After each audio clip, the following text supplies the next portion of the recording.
कफन दफन।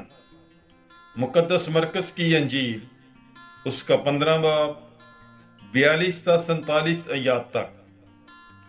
और जब शाम हुई तो इसलिए कि तहैया यानी सब्बत से पहले का दिन था, यूसुफ रामती जो नामवर मशीर और खुद खुदा की बादशाही का मुंतजर था आया और जुर्रत से पिलातुस के पास जाकर यसू की लाश मांगी।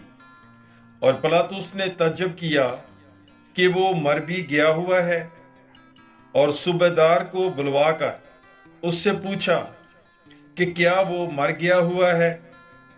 और जब सूबेदार से यूं मालूम किया तो लाश यूसुफ को दिला दी, और उसने कतानी चादर मोल ली और उसे उतार कर चादर में कफनाया और उसे एक कब्र में रखा जो चट्टान में खोदी गई थी, और उस कब्र के मुंह पर एक पत्थर लुढ़का दिया।